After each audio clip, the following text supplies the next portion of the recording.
আৰু যেতিয়া ব্যক্তি এজন জ্ঞানী হয় ন, জ্ঞানীজনক ভাৱৰ কথা কৈ লাভ নাই, হয়নে? জ্ঞানীক বুজাবলৈ চেষ্টা কৰিব নালাগে, অজ্ঞানীকহে বুজাবলৈ চেষ্টা কৰিব লাগে। আৰু সমস্যাও চাবচোন, আজিলৈকে ইতিহাস প্ৰমাণ আছে, নজনাসকলে ক'তো একো সমস্যা সৃষ্টি কৰা নাই, সমস্যা কিন্তু জনাসকলেহে সৃষ্টি কৰি আহিছে, নহয়নে? মই যদি সৰুকৈ কথা এটা কওঁ, নজনা ব্যক্তিজনক সৌ ৰাস্তাৰ মূৰত খাবলৈ দিলেও খাব, এই নামঘৰৰ মজিয়াত খাবলৈ দিলেও খাব। মোক যদি ৰাস্তাৰ মূৰত বহি খাবলৈ দিয়ে, মই খাম নে নাখাম বাৰু? মই মোৰ কথাই কৈছোঁ, মই খাম নে নাখাম বাৰু? আপোনালোকে কওকচোন, আপোনালোকে কি বুলি ভাবে? নাখাওঁ। কিয় নাখাওঁ? মইতো ভক্তি কৰিছোঁ, মইতো অভিমান শূন্য হ'ব লাগিছিল, কিন্তু মই অভিমান শূন্য হোৱা নাই। সেইবাবে মানে সতৰ্কতাটো লাগে। য'ত অভিমান থাকিব তাত কেতিয়াও ভক্তি প্ৰকাশ, মই এইটো কোৱা নাই যে কাৰোবাৰ ভক্তিৰ সমৰ্পণ পৰীক্ষা কৰিবলৈ হৈ আঁতৰত খাবলৈ দিয়ক, নহয়নে? মই এইটো কথা ক'বলৈ বিচৰা নাই, কিন্তু সমৰ্পণ বা ভক্তি বুলি ক'বলৈ কেৱল এটা অনুকূল পৰিৱেশত ধুনীয়াকৈ এটা পৰিৱেশ বৰ্তোৱাটোকে নুবুজায়, যে সকলোৰে প্ৰতি কেনেকুৱা এটা দৃষ্টিকোণ আছে। আমি পদত গাই থাকোঁ ন, ব্ৰাহ্মণ চাণ্ডাল নিবিচাৰি কুল দাতাত সুৰতজনৰ দৃষ্টিয়েকে তোলো, এইবিলাক কেৱল আমি গাইহে আছোঁ, কিন্তু সেই ভাৱটো আমাৰ ল'বলৈ মানে অন্তৰে আমি গ্ৰহণ কৰিব পৰা নাই। সেইবাবে আমাৰ সমাজখনত আজিও ভাগ আছে, নহয়নে? আমি কাহানিও এক হ'ব নোৱাৰিলোঁ আৰু নোৱাৰোঁগৈও, কাৰণ সকলোৰে চিন্তাবিলাক বেলেগ বেলেগ। এক হৈ থাকিম, নামঘৰত যেতিয়া আমি বহি থাকিম সকলোৱে এক হৈ থাকিম, কিন্তু ঘৰলৈ যেতিয়া যাম চব নিজৰ নিজৰ জেগাত, মই মোৰ ভাগে, আপুনি আপোনাৰ ভাগে, তেওঁ তেখেতৰ ভাবে, হয়নে? গতিকে যেতিয়া লক্ষ্যটো আমাৰ স্পষ্ট নহয়, তেতিয়া তাৰ মাজত মানে ভাগ বিতৰা থাকে। লক্ষ্যটো স্পষ্ট ক'ত আছিল, তাৰ মাজতে আৰু এটা প্ৰসংগ কৈছোঁ, এই সমুদ্ৰ মন্থনৰ প্ৰসংগটো। সমুদ্ৰ মন্থনৰ অমৃত মন্থনৰ কাহিনীটো সকলোৱে জানে ন, বাকীবিলাক পিছ কথা, কিন্তু দেৱতা আৰু অসুৰটো কাহিনীও মিল নাই, কিন্তু একে জেগাতে থাকিতো অমৃত মন্থন কৰিব লগা হ'ল। ক'ব পাৰিলেহেঁতেন দেৱতাসকলে যি স্থানত অসুৰ থাকিব তালৈ আমি নাযাওঁ, যি স্থানত বোলে দেৱতা থাকিব তাত আমি ভৰি নিদিওঁ, অসুৰেও ক'ব পাৰিলে, কোনো অবজেকশ্যন নধৰিলে, বিনা অবজেকশ্যনত একেলগে সাগৰ মঠি থাকিলে। কিয়? লক্ষ্যটো যে শ্ৰেষ্ঠ আছিল। কি লাগে? অমৃত লাগে। ভক্তি মাৰ্গত আমাৰো লক্ষ্য কি? ঈশ্বৰ প্ৰাপ্তি, তেওঁক প্ৰাপ্তিৰ বাবেহে কৰা হৈছে। এই লক্ষ্যটো যেতিয়া স্পষ্ট কৰি লোৱা যায়, তেতিয়াহ'লে মানে সৰু সুৰা কথাবিলাকে মনত বিভেদ সৃষ্টি কৰিব নোৱাৰে। কিন্তু যদি ঈশ্বৰ প্ৰাপ্তিৰ লক্ষ্য নাই, আন কিবা কিবি প্ৰাপ্তিৰ লক্ষ্য হৈ যায়, তেতিয়াহ'লে বিভেদকামী চিন্তাবিলাকে সমাজত মানে পালিয়ে পোখালিয়ে বৃদ্ধি হ'বলৈ আৰম্ভ কৰে। সেইকাৰণে লক্ষ্যটো স্পষ্ট হোৱা প্ৰয়োজন। আৰু লক্ষ্য যদি স্পষ্ট থাকে, তেতিয়াহ'লে বেলেগকৈ নীতি নিয়ম পালন কৰিব নালাগে। তাৰ প্ৰমাণ স্বয়ং হিৰণ্যকশিপু, যদিও দৈত্য, কোনো ধাৰ্মিক ব্যক্তি নাছিল, কিন্তু যেতিয়া ব্ৰহ্মাক উপাসনা কৰিছিল, ভৰিটোৰ ওপৰত থিয় হৈ বৃক্ষাসনত ইমান সহস্ৰ বছৰ ব্ৰহ্মাক উপাসনা কৰি থাকোঁতে সেই দৈত্যটোৰ ভিতৰত ইমান ধৈৰ্য ক'ৰ পৰা আহিল? সেই দৈত্যইতো একো নীতি নিয়ম, কোনো ধৰণৰ ধৰ্ম কৰ্ম পালন নকৰে। তেওঁ অসুৰ আছিল, সেইটো কথা বেলেগ, কিন্তু ধৈৰ্য আছিল ন। আমিতো গোসাঁই ঘৰ সোমালে অকণমান ঈশ্বৰক চিন্তা কৰিম বুলি বহিলেই কিমান কি চিন্তা আহে আৰু তেওঁহে জানে, কিন্তু সেই দৈত্যটোৰ মনত কোনো ধৰণৰ চঞ্চলতা নাহিল। কিয় নাহিল? কাৰণ তেওঁৰ লক্ষ্য স্পষ্ট আছিল। ভাবিছিল কি, যেনে তেনে মোক মুঠতে ব্ৰহ্মাৰ পৰা অমৰত্বৰ বৰ লাগে। ইমান ষ্ট্ৰংলি মানে নিজৰ ইচ্ছাটো ঠিক কৰি লৈছিল, তাৰ ফলত তেওঁ বেলেগকৈ আকৌ নিজক স্থিৰ কৰিবলৈ কোনো নীতি নিয়মৰ অৱলম্বনৰ প্ৰয়োজনীয়তা নাছিল। গতিকে লক্ষ্যটো শক্তিশালী আৰু লক্ষ্যটো শ্ৰেষ্ঠ হ'ব লাগে, তেতিয়াহ'লে বেলেগকৈ নীতি নিয়ম পালন কৰাৰ প্ৰয়োজনীয়তা নাথাকে। নীতি নিয়ম আপোনা আপুনি গুচি আহিব, হয়নে? কিবা এটা কাম কৰিব, লক্ষ্যটো যদি পাবলৈ মই চাৰিওফালৰ পৰা শয়নে সপোনে তাকেই ভাবি লৈছোঁ, মই তেতিয়া সংসাৰত পোৱা নোপোৱাবিলাকলৈ বৰ বেছি দৃষ্টি নিদিওঁ নহয়, কাৰণ মই পাব লাগে, হয়নে? গতিকে উপাসনা মাৰ্গৰ সাৰ্থকতা, ভক্তি মাৰ্গৰ সাৰ্থকতা সেইখিনিতহে আছে, যেতিয়া সেই সাধকজনৰ, সেই ভক্তজনৰ মনত তীব্ৰতাটো আছে। তীব্ৰতাইহে ইন্ধনটো যোগাব পাৰে।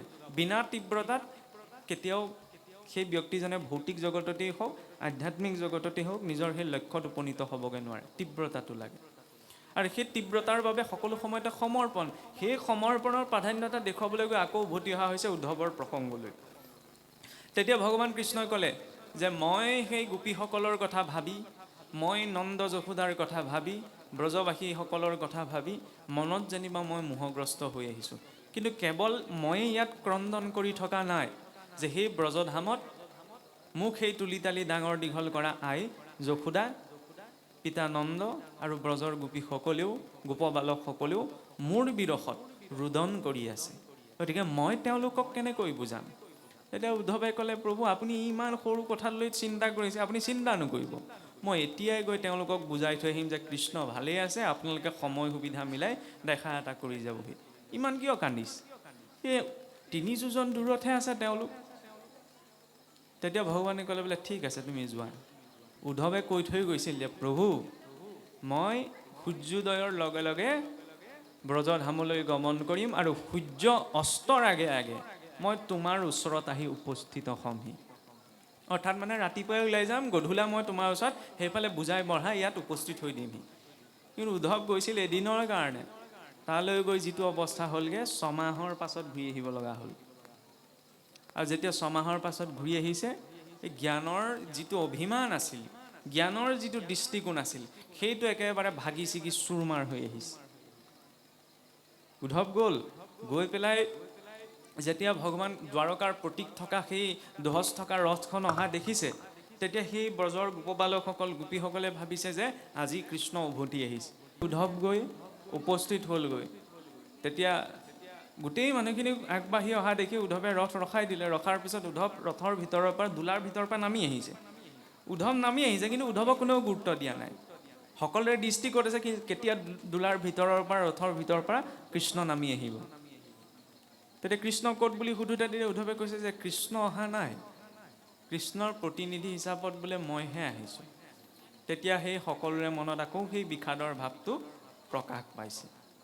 তেতিয়া বোলে তুমি কি উদ্দেশ্যত আহিছা? কৃষ্ণৰ আমাৰ খবৰ এটা ল'বলৈ সময় নাইনে? বোলে প্ৰভুৰ ব্যস্ততা ঢেৰ, আৰু আপোনালোকে ইয়াত ইমানখিনি দুখ কৰি থকাৰ কাৰণে সেই দুখে ভগৱান কৃষ্ণক তাত নিজৰ কৰ্ম কৰাত ব্যাঘাত জন্মাইছে। কাৰণ তেওঁ মনত দুখ প্ৰকাশ কৰি আজি তেওঁৰ ভোজনত ব্যাঘাত জন্মিলে। গতিকে মই আপোনালোকক বুজাবলৈ আহিছোঁ, কিন্তু পোনপ্ৰথমতে মই যাব লাগিব নন্দ যশোদাৰ ঘৰলৈ। গতিকে নন্দ যশোদাৰ ঘৰ কোনফালে যায় আপোনালোকে মোক পথটো দেখুৱাই দিয়ক। তেতিয়া সকলোৱে ক'লে বোলে সেইফালে যে নৈখন দেখিছে, এই নৈৰ যে সৰু সুঁতিটো বৈ আহিছে, আপুনি এই নৈ সুঁতিটোৰ কাষে কাষে গৈ থাকক। য'তেই সেই নৈখনৰ সুঁতিটো উৎপন্ন হৈছে সেইটোৱে বোলে নন্দ যশোদাৰ ঘৰ। তেতিয়া উদ্ধৱ মানে প্ৰথম অকণমান আচম্বিত হৈছে, নৈৰ সুঁতিটো মানুহৰ ঘৰৰ পৰা কেনেকৈ আৰম্ভ হৈছে? তেতিয়া উদ্ধৱে সুধিলে যে নৈৰ উৎসতনো মানুহৰ ঘৰ থাকিব পাৰেনে? আপোনালোকে কি ধেমালি কৰিছে? তেতিয়া কৈছে বোলে নহয়, এইটো নৈৰ খুঁটি নহয় প্ৰকৃততে। আজি ইমান বছৰ বোলে ভগৱান কৃষ্ণই যে গোটেই ব্ৰজবাসীসকলক এৰি থৈ গুচি গ'ল, আকৌ ঘূৰি আহিম বুলি, সেই দুখতেই সদায় ব্ৰজবাসীসকলে নন্দৰ গৃহত সমবেত হৈ ইমান কান্দে যে কান্দোতে কান্দোতে তেওঁলোকৰ অশ্ৰুজলৰ পৰা এখন নৈৰ সুঁতি সৃষ্টি হৈ গ'ল। প্ৰথম জাতকাটো সেইখিনিতে লাগিছে উদ্ধৱক। আৰু সেই কথাটোকে ভবাৰ পাছত যেতিয়া উদ্ধৱ অকণমান তেতিয়া আচম্বিত হৈছে। কাৰণ মানুহে যেতিয়ালৈকে জীৱনত আমি যিমানেই নুবুজাওঁ কিয় মানুহক লাভ নাই। কাৰণ স্বভাৱো নোপদিছে ন শক্যতে কৰ্তু মন্যথা সুতপ্তমপি পানীয়ং পুনৰ্গচ্ছতি শীতদাম। উপদেশ শুনিও লাভ নাই, উপদেশ লৈও লাভ নাই, আৰু উপদেশ দিও লাভ নাই। কাৰণ পানী খন্তেকৰ কাৰণে উতলে, জুইত উঠাই থোৱাৰ লগে লগে উতলি থাকিব বক বককৈ, নমাই থ'লে সি ঠাণ্ডা হৈ যাবই, হয়নে? উপদেশৰ সাৰ্থকতা কোনখিনিত আছে? যেতিয়া বাস্তৱিকতাটো দেখা যায়। বাস্তৱিকতাটো কেনেকৈ দেখা যায়? অন্ধ মানুহজনে জীৱনটোত বহুত শিকাই থৈ যায়। যিখিনি সময়ত অন্ধ ব্যক্তিজনৰ লগত আপোনাৰ নিজৰ পুত্ৰ ভাৰ্যা সুহিত কোনো নাথাকে, সেইখিনি সময়ত তেওঁৰ লগত পথটো দেখুৱাবলৈ একো থাকে, লাখুটিডাল থাকে, নহয় জানো? লাখুটিডালেইতো তেওঁক পথ দেখুৱায়। কিন্তু কেনেবাকৈ যদি সেই অন্ধ ব্যক্তিজনে পোনপ্ৰথম যদি দেখিবলৈ আৰম্ভ কৰে, প্ৰথম কাক এৰিব বাৰু? সেই লাখুটিডালক। যিডাল লাখুটিয়ে আজি অতদিনে তেওঁক পথ দেখুৱালে, নহয়নে? উঠি যাওঁতে, খাবলৈ যাওঁতে, বহোঁতে, কিবা এটা কৰোঁতে পোনপ্ৰথম ত্যাগ সেই লাখুটিডালকে কৰিব। কিয় কৰিলে? তেওঁক বুজাবলৈ প্ৰয়োজনীয়তা আছে জানো? নাই। কাৰণ তেওঁ বাস্তৱিকতাটো সন্মুখত দেখা পালে, সেইকাৰণে স্বাভাৱিকতে লাঠিডাল হাতৰ পৰা এৰ খাই গ'ল।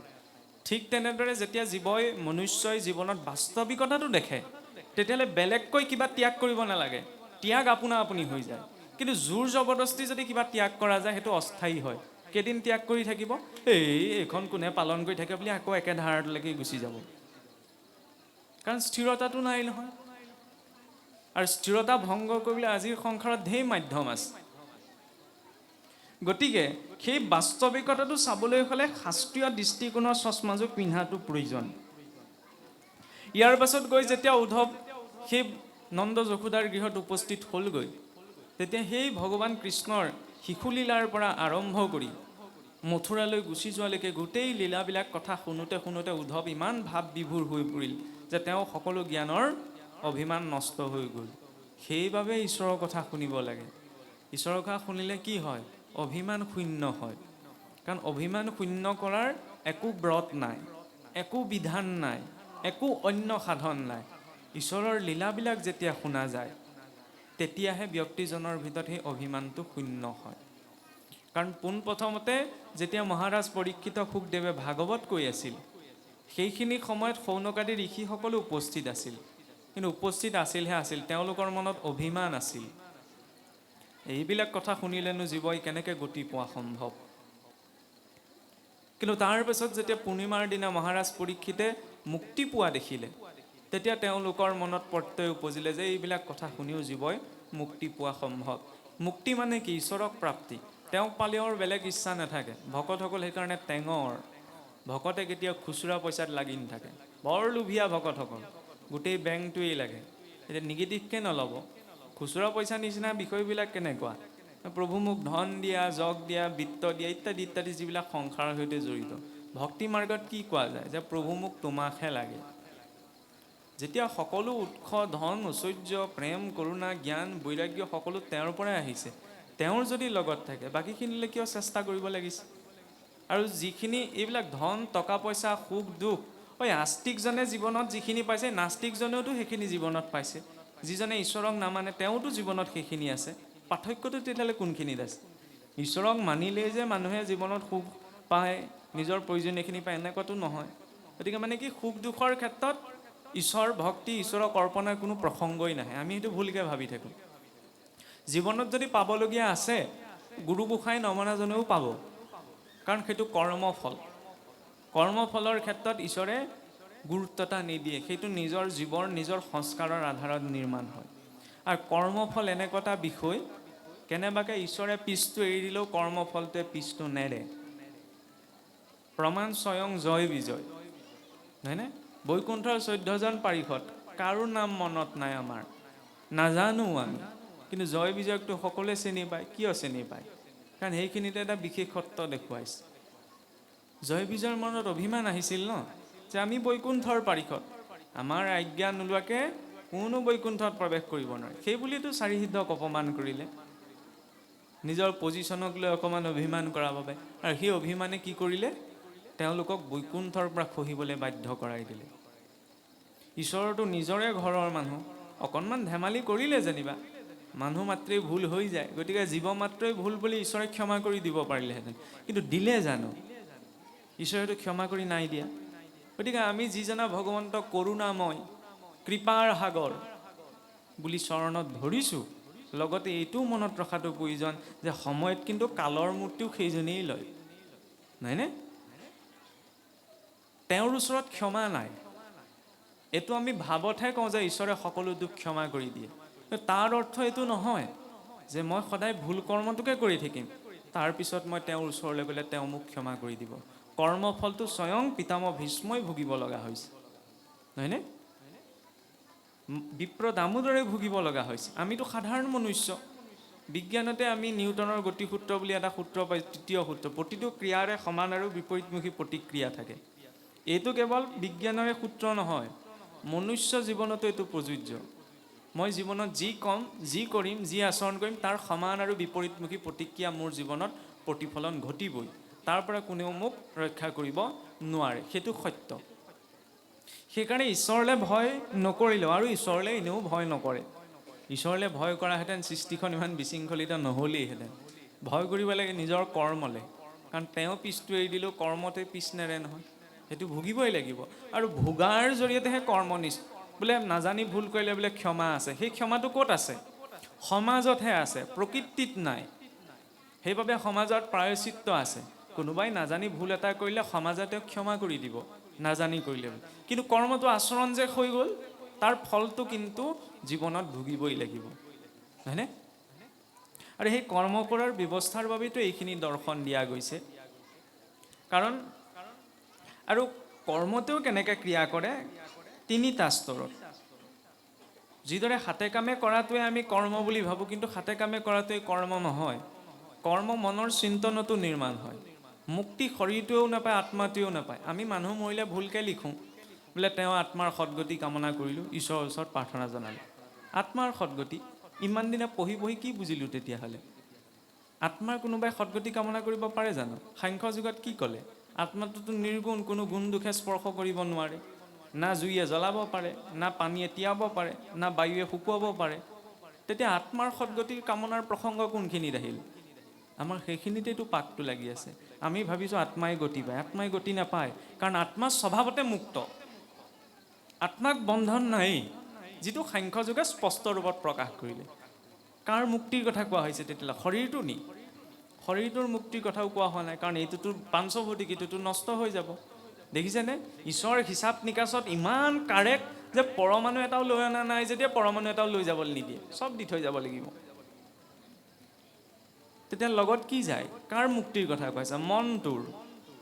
কাৰণ আমি এটা শৰীৰ ধাৰণ কৰি থকা নাই নহয়, এইটো হৈছে স্থূল শৰীৰ। এই স্থূল শৰীৰটোৰ ভিতৰত আৰু এটা শৰীৰ আছে, সূক্ষ্ম শৰীৰ, যাক কোৱা হয় চাবটেল বডি বুলি, হয়নে? পঞ্চ কৰ্মেন্দ্ৰিয়, পঞ্চ জ্ঞানেন্দ্ৰিয়, এইটো এই পাঞ্চভৌতিক শৰীৰটোৰ অংশ, নহয়নে? 5টা বোলে জ্ঞানেন্দ্ৰিয় আছে, য'ৰ পৰা আমাৰ জ্ঞান উপজে। চকু 2টা দেখিলে, নাকটোৱে গোন্ধ ল'লে, কাণখনে শুনিলে, নহয়নে? চৰ্মই স্পৰ্শ হ'লে। আৰু 5টা কৰ্মেন্দ্ৰিয় আছে, ভৰি 2টা, হাত 2খন, মুখখন, লিংগ আৰু গুহ্য। এই 10টা ইন্দ্ৰিয় ক'ত আছে? আমাৰ এই স্থূল শৰীৰটোত। সেইকাৰণে 10 ইন্দ্ৰিয়ক আমি দেখুৱাই দিব পাৰোঁ। ইয়াৰ পাছতে কি আছে? 4টা অন্তৰ ইন্দ্ৰিয় আছে, আন্তৰিক ইন্দ্ৰিয়, মন, বুদ্ধি, অহংকাৰ আৰু চিত্ত। এই 4টা ক'ত থাকে? এইকেইটাকতো কাটি কুটি দেখুৱাই দিব নোৱাৰোঁ বোলে মনটো এইটো, অহংকাৰটো এইটো, বুদ্ধিটো এইটো। এই 4টা কাৰ অংশ? সেই সূক্ষ্ম শৰীৰটো। মানুহ মৰিলে যে আমি কেতিয়াবা কোনোবাই যদি দুৰ্ঘটনাত পতিত হৈ ঢুকাইছে, কোনোবাই যদি আত্মহত্যা কৰিছে, আমাৰ কোৱা হয় নে বোলে এইটো জীৱ বোলে ভূত হ'ব, প্ৰেতজনী পালে। প্ৰেতজনী কেনেকৈ পায়? কাৰণ ব্যক্তি এজন যেতিয়া অস্বাভাৱিক মৃত্যু পায়, জোৰ জবৰদস্তি নিজৰ ঘৰটোৰ পৰা ওলাবলগীয়া হয়। এইটো ঘৰহে জীৱৰ, নহয় জানো? জোৰ জবৰদস্তি যেতিয়া ঘৰটোৰ পৰা ওলাইছে, সিটো আকৌ চেষ্টা কৰিব ঘৰটোত সোমাবলৈ, কিন্তু তাৰ সেই সূক্ষ্ম শৰীৰটো সহজে নষ্ট হৈ নাযায়। সেই অশৰীৰ ৰূপত সেই জীৱটো সেই স্থানতে বৰ্তি থাকিবলৈ কিমান সময়লৈকে থাকে সেইটোতো আমি কোনেও ক'ব নোৱাৰোঁ। সেইটোকে কোৱা হয় প্ৰেতজনী। প্ৰেতজনী মানে নখ দীঘল, চুলি দীঘল, ভূত প্ৰেত কিবা এটা নহয়, হয়নে? আমাৰ মানুহে সেইটো বুলি ভাবি থাকে। আৰু আমাৰতো কোৱাও হয় বোলে আমুকৰ গাত ভূত লম্ভিলে। সেইটো অৱচেতন মনৰ ভ্ৰমৰ বাহিৰে একো নহয়। ভূত লম্ভিবলৈ হ'লে জীৱটো অন্য শৰীৰত প্ৰৱেশ কৰিব লাগিব। আৰু সি যদি অন্য শৰীৰত প্ৰৱেশ কৰিবলৈ স্বাধীন, তেতিয়াহ'লে জীৱটো শৰীৰৰ পৰা ওলাবলৈ স্বতন্ত্ৰ হ'ব লাগিব। নিজৰ ইচ্ছামতে ওলাব পাৰে জানো? তেতিয়াতো তেওঁ ইচ্ছামৃত্যুৰ অধিকাৰী হ'ল। কোনোবা ইচ্ছামৃত্যুৰ অধিকাৰী এখন জগতত আছে জানো এতিয়া? কোনোতো নাই। তেতিয়াহ'লে সি যেতিয়া নিজৰ ইচ্ছামতে শৰীৰটোৰ পৰা ওলাব নোৱাৰে, তেতিয়াহ'লে সি নিজৰ ইচ্ছামতে আনৰ শৰীৰত কেনেকৈ প্ৰৱেশ কৰিব? সেইকাৰণে এই যে আমাৰ যিটো এই ভূত প্ৰেতৰ কনচেপ্ট, এইটো পাশ্চাত্যৰ পৰা অহা। মানুহৰ গাত বোলে ভূত লম্ভি গ'ল, আমুক লম্ভি গ'ল, আৰু যিজনৰ গাত লম্ভিছে সেইজনক চিকিৎসা কৰক। সেইটো অৱচেতন মনৰ এটা ভ্ৰমৰ বাহিৰে একো হ'ব নোৱাৰে। কাৰণ জীৱ ইমান স্বতন্ত্ৰ নহয় যে সি নিজৰ ইচ্ছা কৰি অন্য শৰীৰত প্ৰৱেশ কৰিব পাৰিব। আৰু সেই সূক্ষ্ম শৰীৰটোতে কি থাকে? এই 4টা ইন্দ্ৰিয় থাকে। আৰু এই সূক্ষ্ম শৰীৰটো স্বাভাৱিক মৃত্যু পালে কি হয়? যেতিয়া অগ্নিত দাহ সংস্কাৰ কৰা যায়, সেই সূক্ষ্ম শৰীৰটো লগে লগে নষ্ট হৈ যায়। কিন্তু যদি ইচ্ছাবিলাক থাকে, প্ৰবল ইচ্ছা, বিভিন্ন ধৰণৰ কৰ্মৰ চিন্তা, তেতিয়া স্থূল শৰীৰটোহে নষ্ট হয়। সূক্ষ্ম শৰীৰটো সহজতে হাতৰ পৰা এৰ খাই নাযায়, সি থাকে, অশৰীৰ ৰূপত থাকে। সেইটোৱে হৈছে প্ৰেতজনী। আৰু তাৰ ভিতৰত কি আছে? কাৰণ শৰীৰ। কাৰণ শৰীৰটোৱে হৈছে আত্মা, যি এই 2টা শৰীৰক ধাৰণ কৰি ৰাখিছে। এতিয়া মন বুলি কওঁতে মনটো কেনেকৈ থাকে? আমাৰ এই সূক্ষ্ম শৰীৰটোত বোলে 72,000 নাড়ী আছে, 72,000 শক্তি চলন কৰা পথ আছে। আৰু তাৰে 3ডাল মুখ্য আমাৰ বহুসকলে কৈ থাকে, ইৰা, পিংগলা আৰু সুষুম্না, নহয় জানো? ইৰা, পিংগলা, সুষুম্না, এই 3ডাল নাড়ীৰ লগতে আৰু 2ডাল নাড়ী আছে, কি? চঞ্চলা আৰু সুস্থিৰা। এই 5ডাল নাড়ীৰ পথতে মনটোৱে চলন কৰে। মন এটা নিৰ্দিষ্ট জেগাত থকা বস্তু নহয়, ই সৰ্বশৰীৰত ব্যাপ্ত। যেতিয়া ইৰা নাড়ী বাওঁ নাকৰ সৈতে জড়িত হৈ আছে, হয়নে? ইৰা নাড়ীৰ সৈতে যেতিয়া মন সংযুক্ত হয়, তেতিয়া ক্ষুধা ভাৱ উপজে। আৰু যেতিয়া পিংগলাৰ সৈতে জড়িত হয়, তেতিয়া তৃষ্ণা ভাৱ উপজে, হয়নে? আৰু যেতিয়া সুস্থিৰাৰ সৈতে মনটো যুক্ত হয়, তেতিয়া সেই মনটো সংযমী হয়। আৰু সেইটো ক'ৰ পৰা আহে? সংযমিতাৰ পৰা। চঞ্চলাৰ সৈতে যিটো চঞ্চলা নাৰীডালৰ শব্দটোৱে কৈছে মন চঞ্চল হয়। আৰু যেতিয়া সুষুম্নাৰ সৈতে জড়িত হয় তেতিয়া সুষুপ্তিৰ উৎপত্তি হয়। কাৰণ জীৱৰ তিনিটা অৱস্থা আছে, এটা হৈছে জাগ্ৰত, এটা হৈছে নিদ্ৰিত, এটা হৈছে সুষুপ্তি। জাগ্ৰত, এতিয়া জাগ্ৰত হৈ আছোঁ। নিদ্ৰিত, যেতিয়া আমি শুবলৈ যাওঁ, আৰু শুবলৈ যোৱাতে যেতিয়া গভীৰ নিদ্ৰা উৎপত্তি হয় তেতিয়া সকলো ইন্দ্ৰিয় একীভূত হৈ যায়, নিজৰ নিজৰ চকী স্থানত অৱস্থান নাথাকে, এক পৰমাত্মাত লয় প্ৰাপ্ত হৈ থাকে। সেইটো হৈছে সুষুপ্তি অৱস্থা। সেই সুষুম্নাৰ সৈতে যেতিয়া মন যুক্ত হয় তেতিয়া সেই সুষুপ্তি, ক্ষমা কৰিব, সেই সুষুম্নাৰ সৈতে যুক্ত হোৱাৰ লগে লগে শৰীৰত সুষুপ্তিৰ জাগ্ৰতি হয়। সেইকাৰণে আমাৰ কি কয়, মানুহজন সাৰ পোৱাৰ লগে লগে মৰাৰ পৰা উঠিলে বুলি কয়। সেইকাৰণে শোৱা বিচনাখনক আমি কি বুলি কম? মায়া সজ্জা। কিছুসকলে কয় বোলে ভক্তি সজ্জা। ভক্তি সজ্জা হ'বই নোৱাৰে। ভক্তি সজ্জাত স্বয়ং ভগৱানে শয়ন কৰে, হয়নে? আমি শোওঁ মায়া সজ্জাত। কাৰণ শোৱাৰ লগে লগে সকলো ইন্দ্ৰিয় গভীৰ নিদ্ৰা অৱস্থাত কি হ'ল কি নহ'ল আমিতো নাজানো। সেই অৱস্থাত জীৱ সেই পৰমাত্মাৰ সৈতে লয় প্ৰাপ্ত হৈ যায়। তাৰপিছত যেতিয়া আকৌ শৰীৰটো সক্ৰিয় হৈ পৰে, ইন্দ্ৰিয়বিলাক আকৌ নিজৰ নিজৰ জেগালৈ গুচি আহে, আৰু তেতিয়াই কি হয়? শৰীৰটো জাগ্ৰত হয়। সেইবাবে আমি বিচনাখনত বহাৰ লগে লগে আকৌ সেইযোৰ কাপোৰ পিন্ধি নামঘৰলৈ নাযাওঁ। এইবিলাক কিবা কিবি নীতি নিয়ম নহয়, কাৰণ আমি তাক মৃত্যুসজ্জা বুলি জ্ঞান কৰিছোঁ, হয়নে? তাত মৃত্যু হৈছে, আৰু হয়ো নহয়। এতিয়া ইয়াত বহি থাকোঁতে প্ৰতি 2 ছেকেণ্ডত এজন মানুহ যদি পৃথিৱীৰ পৰা মৰে, তেতিয়াহ'লে শুই থাকোঁতে কিমান মানুহ মৰিলে? সেইখন লিষ্টত যে এতিয়ালৈকে পৰা নাই, সেইবাবেই কৃতজ্ঞতাটো লাগে ঈশ্বৰৰ প্ৰতি। বোলে ভগৱানে আমাক কি দিছে? ইমান বোলে সংসাৰখনত দুখ আছে, দুখ কোনে গোটাই লৈছে? আমিহে গোটাই লৈছোঁ। দাখন হাতত তুলি দিলে, দাখনে এতিয়া মই মানুহ কাটো নে খৰি কাটো সেইটো মোৰ ওপৰত নিৰ্ভৰ কৰে। আপোনাৰ ঘৰৰ গাড়ীখন চলাবলৈ মোক ৰাখিছে, মই এক্সিডেণ্টটো কৰিলে মইহে জেললৈ যাওঁ। তাৰপৰা মালিকক গালি পাৰি লাভ নাই নহয়। তেওঁ স্বতন্ত্ৰই শৰীৰটো দিছে, এই শৰীৰটো এতিয়া ক'ত প্ৰয়োগ কৰোঁগৈ সেইটো মোৰ ওপৰত নিৰ্ভৰ কৰে, আৰু য'ত প্ৰয়োগ কৰিমগৈ তাৰ মতে মই ফলটো পাম। ফল ভোগৰ পৰাতো স্বয়ং পিতামহ ভীষ্ম বাচি যাব পৰা নাই। সাপ এটা দেখিছিলে, কাঁইটে গছে বোলে দিলেই দলিয়াই, বোলে যা, পথত বাধা উৎপন্ন কৰিছিল, এতিয়া তাতে চটফটাই মৰ। পিতামহ ভীষ্মই পাহৰি থাকিলে। শেষত যেতিয়া ঈশ্বৰ উপস্থিত হ'ল, তেতিয়া প্ৰভুক কৈছে যে প্ৰভু, কোন জনমতনো মই কি পাপ কৰিছিলোঁ? মহাভাৰতৰ যুদ্ধত মোৰ নিচিনা মৃত্যু কোনেও পোৱা নাই, প্ৰতিটো অংগ মোৰ শৰে বদ্ধ কৰি থৈছে। যদিও পিতামহ ভীষ্ম উত্তৰায়ণ গতি পাইছে, কিন্তু কৰ্মফলটো ভোগাৰ পৰা আঁতৰিব পাৰিছে জানো? নাই পৰা। বোলে পূৰ্বজন্মত তুমি এনে কৰ্ম কৰিছিলা যে সাপ এটা দেখি তুমি কাঁইটীয়া গছজোপালৈ দলিয়াই দিছিলা, তাতে সি থাকি চটফটাই মৰিব লগা হ'ল, আৰু সেইবাবে তোমাৰ এই সৰসজ্জা, নহয়নে? শুনিবলৈ অকণমান অশুনি হ'ব পাৰে। সেইকাৰণে কোৱা হয় যে কাৰো হিংসা কৰিব নালাগে, কাকো কষ্ট দিব নালাগে, কাৰণ বৰ ডাঙৰ কথা। সকলো ইজন সিজনৰ সৈতে সংযুক্ত হৈ আছে। মোৰ পৰিয়ালৰ মানুহ এজনক যদি কোনোবাই বেয়াকৈ কয়, তেতিয়াহ'লে মই জানো ভাল পাম? নাপাওঁ। এই সকলোতো ঈশ্বৰৰ পৰিয়াল। মই যদি কাৰোবাৰ অহিত এটা কৰোঁ, ঈশ্বৰে জানো বহি থাকিব? নাথাকে। আৰু আমি মিছা কথা কওঁ, সেইকাৰণে জানে ঈশ্বৰে ইমানবিলাক জীৱ সৃষ্টি কৰিলে, ক'তো ঈশ্বৰে সাক্ষী ৰখা নাই। মহাপুৰুষে যিটো কথা ঘোষাৰ জৰিয়তে প্ৰকাশ কৰিছে, বোলে মই তোমাক ভাণ্ডো তুমি মোক ভাণ্ডা, ময়ো আপোনাক ঠগিব পাৰিম, আপুনিও মোক ঠগিব। 14 সাক্ষীক কোনে ঠগিব? নহয়নে? 14জন সাক্ষী বোলে আমাৰ নিজৰ শৰীৰতেই আছে নহয়। কৰ্ণত দিগগণ, নাসিকাত অশ্বিনী কুমাৰ, নেত্ৰত আদিত্য, বুদ্ধিত বাসুদেৱ, মনত চন্দ্ৰ, অহংকাৰত ৰুদ্ৰ, লিংগত প্ৰজাপতি, গুহ্যত মিত্ৰ, পদত বিষ্ণু, হস্তত ইন্দ্ৰ, নহয় জানো? ইন্দ্ৰিয়, দেৱতা আৰু বিষয়, এই তিনিওটা সংযুক্ত হৈ আছে, নহয়নে? আন দেৱী দেৱতা বুলি কোৱাৰ লগে লগে এই সকলোলৈও আমি গুৰুত্বতা দিব লাগিব। মই ইভাগে আন দেৱী দেৱতা ভজনা নকৰোঁ, শুদ্ধ কথা। কিন্তু এইফালে যদি এই সোপাটো গোটেই নিজৰ আমাৰ শৰীৰতেই বহি আছে, এতিয়া বৰুণক যদি, বৰুণৰ বিষয়টো কি? স্বাদ, নহয়নে? এইফালে জিভাখনৰ অধিষ্ঠাতা বৰুণক যদি আৰু ভাল বেয়া বিচাৰ নকৰি অকল বুজি পাইছে আৰু নাখাবলগীয়াখিনি দি থাকোঁ, সেইটোতো অধম পূজা। তাৰ জৰিয়তেনো সংস্কাৰ আহিব, কাৰণ যেনে খোৱা যাব, যেনে অন্ন হ'ব, তেনে মন হ'ব। মনৰ পৰা ইন্দ্ৰিয়ৰ প্ৰবৃত্তি হ'ব, তাৰ পৰাই স্বভাৱ অভ্যাস গঠন হ'ব, আৰু সেইখিনি জীৱনত প্ৰতিফলিত হ'ব। গুৰিটো ক'ৰ পৰা আহিছে? সেই অন্নৰ পৰা, সেই বাক্যৰ পৰা, সেই ব্যৱহাৰৰ পৰা, কাৰণ তাৰ পৰাহে সংস্কাৰ আহে। সংস্কাৰী হৈহে জীৱ পৰিৱৰ্তন, বিনা সংস্কাৰটো কাকো গ্ৰহণ কৰা হোৱা নাই, নহয়নে? গতিকে আৰু এই সংস্কাৰখিনি কৰিবলৈ যাওঁতে এতিয়া ঢেৰটো নীতি নিয়ম আছে। মানুহে নিজৰ জীৱনটোত কিমান নীতি নিয়ম পালন কৰিব, কিমান কথা মনত ৰাখিব? আগতেতো ভাল আছিল, 100 বছৰ বুলি কোৱা হৈছিল, এতিয়াতো 100 বছৰ পোৱাটো বহুত দুৰ্লভ। 80-70তে আমাৰ টিকেট কাট খায়, আমাৰ দিনলৈ কিমান চমু চাপিব তাৰে একো ঠিক নাই। ইমান কম সময়ত মানুহে কি ভাবিব, কিমান ভাবিব? কাৰণ সংসাৰখনত কিমান কৰিব লগা আছে, দায়িত্ব আছে। গতিকে ভক্তিক সেইকাৰণে কি কৰিলে ভাগৱত মাৰ্গে অন্য উপাসনাত নাৰাখি ব্যক্তিগত জীৱনৰ সৈতে জড়িত কৰিলে।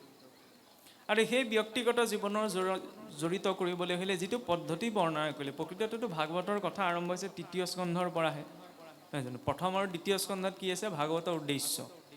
সেইবাবে ঋষিসকলৰ প্ৰশ্ন, প্ৰথম জিজ্ঞাসাটো, জানিবলৈ ইচ্ছা কৰিলে কাৰণে পালে, বিনা জিজ্ঞাসাত কোনেও একো পাব নোৱাৰে। আৰু সেই জিজ্ঞাসাটোলৈ ক'লৈ গৈছিল? এজন শুদ্ধ গুৰুৰ আশ্ৰয়লৈ, ব্যাস নাৰদৰ সংবাদ। ব্যাসদেৱে ইমানখিনি চৰ্চা কৰিলে, কিন্তু মনত স্থিৰতাটো পোৱা নাই। তাৰ পৰা কি আহিছে? বৈৰাগ্যটো। আমি কেৱল ধৰি লওক ব্যাসদেৱে উপাসনা কৰিলে, ঢেৰ কিবা শাস্ত্ৰ পুৰাণ ৰচনা কৰিলে, ইমানখিনিতে বদ্ধ হৈ থাকোঁ। কিন্তু তাত কি দেখুৱাইছে? বৈৰাগ্যটো প্ৰথম দেখুৱাইছে। কেনেকৈ বৈৰাগ্য দেখুৱাইছে? ধন টকা পইচা এৰাটোৱে কেৱল বৈৰাগ্য নহয় নহয়। ব্যাসদেৱক গৈ যেতিয়া নাৰদদেৱে ক'লেগৈ, হেৰা ব্যাসদেৱ, তুমি ইমানবিলাক উপাসনাৰ কথা লিখিলা, মানুহ ক'লৈ কি যাব? আৰু কোনোবাই যেনিবা সেইবিলাক উপাসনা অৱলম্বন কৰি কোনোবাই বহুত কিবা কিবি প্ৰাপ্ত কৰিলোঁ, কৰাৰ পাছত কি হ'ব? সেই পুণ্যখিনি ভোগ কৰাৰ পাছততো আল্টিমেটলি আকৌ সংসাৰলৈকে আহিব লাগিব। ঘূৰি ঘূৰিচোন ইয়ালৈকে অহা পথটোৰ কথাই ক'লা, ঈশ্বৰৰ কথা বিস্তৃত ৰূপত তুমি নেদেখুৱালে, সেইকাৰণে তোমাৰ মনটো অশান্ত হৈ আছে। ব্যাসদেৱে ক'ব পাৰিলেহেঁতেন, আপুনি মোক ভুল ধৰিবলৈ আহিছে, আপুনি কেইখন পুৰাণ লিখিছে, আপুনি বেদৰ কিমান শাখাভেদ কৰিছে, আপুনিতো একো কৰা নাই, মই নিজৰ জীৱনটোত 4 বেদ 14 শাস্ত্ৰ ইমানখিনি কৰিলোঁ, তাৰ মাজতে আহি আকৌ আপুনি মোক ভুল ধৰিবলৈ আহিছে, ক'ব পাৰিলেহেঁতেন নে? ক'ব লাগিছিল। কাৰণ গোটেই জীৱনটোৰ চেষ্টা নাৰদদেৱে আহি একেষাৰে কৈ দিলে, যি কৰিলে চব ব্যৰ্থ কৰিলে। আমি মানুহ হোৱাহেঁতেন মানি ল'লোহেঁতেন নে? ভুলতো মানি নলওঁ, লাগিলে ডিঙিটো কাট খাই যাওক। শুনিবলৈ বেয়া লাগে, কিন্তু সেইটোৱে সত্য। সেয়া মই আপুনি বুলি কোৱা নাই, মই হ'লেও মানি নল'লোহেঁতেন। কিয় মানি ল'ম? গোটেই জীৱনটো 4 বেদ 14 শাস্ত্ৰ ইমান সোপা কষ্ট কৰি লিখিলোঁ, আৰু আপুনি আহি তাত ভুল ধৰিবই মই জানো মানি ল'ম? নলওঁ। কিন্তু প্ৰথমতে কি দেখুৱালে? সেই অভিমানটো ত্যাগ কৰিবলৈ, বৈৰাগ্য। ব্যাসদেৱে ভবা নাই যে মই ইমানখিনি কৰিলোঁ, এই সকলো কি ব্যৰ্থ হৈ যাব নি? তৎ মুহূৰ্ততে সেই সকলো চিন্তা পৰিত্যাগ কৰি নাৰদদেৱৰ আশ্ৰয় গ্ৰহণ কৰিছে, একো কথা ভবা নাই। সেইটো কোৱা হয় বৈৰাগ্য। আজি 5 বছৰ মই কিবা এটা কথা মানি আহিছিলোঁ, ভাবি আছিলোঁ, 5 বছৰৰ পাছত গম পালোঁ যেন মোৰ ভুল ধাৰণা আছিল, তৎ মুহূৰ্ততে তাক ত্যাগ কৰিব পৰা ক্ষমতাটোৱে হৈছে বৈৰাগ্য। আৰু সেই বৈৰাগ্য আহিলে কি আহিব? তাত বিশ্বাসটো লাগিব। বিশ্বাসটো ক'ৰ পৰা দেখুৱালে? নাৰদদেৱৰ উপৰি জন্মৰ কথাৰ পৰা, নহয়নে? ভক্তৰ সংগলৈ গ'লে সংগটো কিমান প্ৰভাৱশালী চাওক। আমাৰতো কোৱাই হয় ন, এই চাবচোন, মই অকণমান বেলেগকৈ কৈছোঁ আৰু 2-এটা গ্ৰাম্য কথাও সোমাইছে, নহয়নে? কাৰণ একেবাৰে লাইন বাই লাইন কৈ যোৱা সম্ভৱ নহয়। যিমানেই আমি ঈশ্বৰৰ কথা কওঁ নকওঁ, নিজা দৃষ্টিকোণৰ কথা কিছুমান সোমায়ে যায়। মদ খোৱা মানুহজনে কিন্তু আমি যদি চাওঁ, জীৱনত 5জন মানুহক অন্ততঃ মদাহী কৰি থৈ যায়, হয়নে নহয়? চাবচোন, এজন যদি মদ খোৱা মানুহ থাকে, তেতিয়াহ'লে 5জনক মদ খাবলৈ শিকাই থৈ যাব, নহয়নে?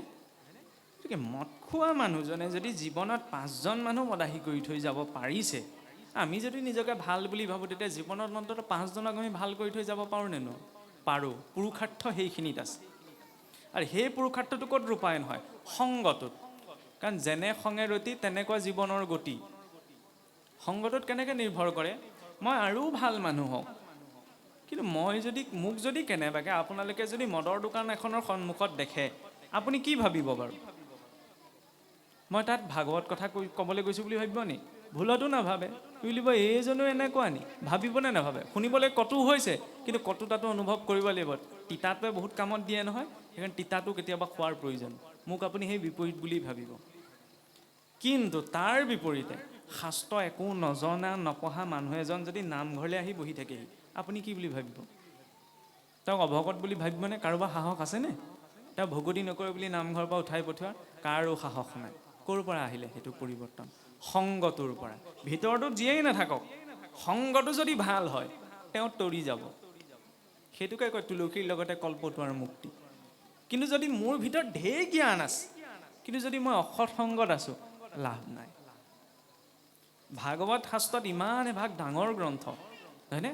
সাৰ বান্ধিবলৈ গৈ মহাপুৰুষে এটা শাৰীত মাত্ৰ সাৰ বান্ধি থৈ গ'ল, বোলে সাধু সংগ বিনে নাই সংসাৰ নিস্তাৰ, ভাগৱত শাস্ত্ৰে জানাই সিমানে সাৰ। কিন্তু তাতো পাক এটা আছে।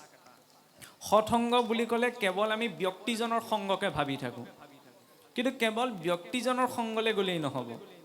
ধৰি লওক মই যেনিবা বহুত ভাল মানুহৰ সংগত ফুৰোঁ, বহুত ভাল মানুহৰ সংগতেই থাকোঁ, কিন্তু যদি মোৰ খাদ্যভাগটো বেয়া হয়, মোৰ কৰ্মবিলাক যদি বেয়া হয়, তেতিয়াহ'লে মই তৰিব পাৰিম জানো? নোৱাৰোঁ। সেইকাৰণে সৎসংগ কেৱল ব্যক্তিজনৰ কথাই কোৱা হোৱা নাই, তাত খাদ্য বস্তুটো আহাৰতো সৎসংগ থাকিব লাগিব, বাক্যতো সৎসংগ থাকিব লাগিব, আচৰণতো সৎসংগ থাকিব লাগিব, প্ৰস্তুত হৈহে ব্যক্তি সৎসংগলৈ যাবলৈ কৈছে। যেনেকৈ নামঘৰলৈ আহোঁতে এতিয়া মানে ধৰি লওক সৎসংগলৈ আহিছোঁ, যেনেকৈ আছোঁ তেনেকৈ গুচি অহা নাই নহয়, নহয় জানো? গা পা তিয়াই পুৰুষজনে ধুতিখন পিন্ধি গামোচাখন লৈ চেলেং কাপোৰখন লৈ, আইগৰাকীয়ে মেখেলা চাদৰযোৰ পিন্ধি গামোচাখন চেলেংখন লৈ প্ৰস্তুত হৈ পেলাই আহিছে, নহয়নে? চাবলৈ গ'লে আমি সৎসংগলৈ আহিছোঁ, সেইবিলাক ইমান গুৰুত্ব দিয়া কি প্ৰয়োজন, গ'লেই হ'ল, এইটোতো নহয়। সেইকাৰণে খোজকাঢ়িবলৈ ভৰি দুটা দিছে, বাহ্যিক আচাৰ আৰু আন্তৰিক আচাৰ দুইটা লাগে। মই সৎ ব্যক্তিজনৰ সংগলৈ গৈছোঁ জৰুৰী নহয়, পৰীক্ষিতে সকলো এৰি থৈ গৈহে তাত বহিছিলগৈ, নহয় জানো? আমিতো সকলো এৰি থৈ বহিবগৈ পৰা নাই। আমি যিমানেই ইয়াত ঈশ্বৰৰ মহিমাৰ কথা গৈ নাথাকোঁ, হ'লেওতো অনুষ্ঠান শেষ হোৱাৰ লগে লগে আমি চবেই নিজৰ ঘৰলৈ ঘূৰিমেই। যদি তেওঁকেই সৰ্বস্ব বুলি কোৱা গৈছে, তেওঁকেই সৰ্বস্ব বুলি বুজা গৈছে, তেতিয়াহ'লে আকৌ আমি সংসাৰলৈ কিয় ঘূৰিছোঁ? এইটোকে কয় হাতীৰ বোলে খোৱা দাঁত এটাও আছে, দেখুওৱা দাঁত এটাও আছে। শুনিবলৈ অকণমান বেয়া হয়। আমি যিমানেই বুজিছোঁ যে ঈশ্বৰেই সৰ্বস্ব, হ'লেও কিন্তু সংসাৰলৈ আকৌ ঘূৰিবই লাগিব, নহয়নে? তাৰ পৰা কি বুজা গৈছে? এই শৰীৰটোত থকালৈকে, এইখন সংসাৰত থকালৈকে নিবৃত্তি একোৰে সম্ভৱ নহয়। সকলোৰে সৈতে সংযুক্ত হৈ থাকিব লাগিব, খালি তাৰ মাজত নিৰাসক্তি ভাৱটো আমি নিজৰ জীৱনলৈ আনিব পাৰোঁ। পদুম ফুলপাহটোতো বোকাতে হয়, সেইটো কথাটো সকলোৱে জানে, বোকা এইটো চুব নোৱাৰে ন। গতিকে পানীগিলাচ মোক কিয় লাগে? পিয়াহ গুচাবলৈ। পিয়াহ গুচি গ'ল, পানীগিলাচৰ কথা মই ভাবি নাথাকোঁ, নহয় জানো? নৈখন পাৰ হ'বলৈ নাওখন লাগে, নৈখন পাৰ হোৱাৰ পিছত নাওখনৰ কথা কোনেও ভাবি নাথাকে, কিন্তু আমি বেছিকৈ ভাবি থাকোঁ নাওখনৰ কথা, পানীৰ বটলটোৰ কথা। সেইবিলাকে হৈছে কি বিষয়বিলাক, পোৱাৰ পিছতো আমি ভাবি থাকোঁ। তাৰ ফলত কি হয়? হাতৰ পৰা এৰ খাই গ'লেও মনত চিন্তনটো থাকি যায়, আৰু যিটো চিন্তন থাকে সেইটোতো অন্তিম সময়ত মনলৈ আহিব। শ্ৰৱণ কীৰ্তনৰ সাৰ্থকতা স্মৰণ আৰু চিন্তনতহে আছে। বিনা চিন্তনত কেৱল শুনি লাভ নাই নহয়। কৃষ্ণ বুলি কোৱাৰ লগে লগে কৃষ্ণৰ স্বৰূপটোতো মনলৈ আহিব লাগিব। মই যদি কৃষ্ণ বুলি কৈ দৈত্যটোৰ কথা মনত পেলাওঁ, তেতিয়াহ'লে চিন্তন কাৰ হ'ল? কৃষ্ণৰ নাই হোৱা নহয়, দৈত্যটোৰহে হৈছে। ধৰি লওক দৈত্য নালাগে, মই আপোনাক কৃষ্ণ বুলি কৈছোঁ, হাতেৰেও প্ৰণাম কৰিছোঁ, মনত যদি বেয়া চিন্তা এটা কৰিছোঁ, তেতিয়াহ'লে মই ফলটো কাৰ মতে পাম? মুখৰ উচ্চাৰণৰ মতে পাম জানো? নাপাওঁ। আচৰণৰ মতে পাম জানো? নাপাওঁ। মনৰ চিন্তনৰ মতে, মন এইব মনুষ্যানান বন্ধনাত কাৰণ মোক্ষই। সেইটো ভাগৱতত আপুনি দুটি চৰিত্ৰৰ সকলোৱে জানে, কংসৰ জৰিয়তে। কংস ইমান দুৰাচাৰী অধাচাৰী ব্যক্তি আছিল, নহয়নে?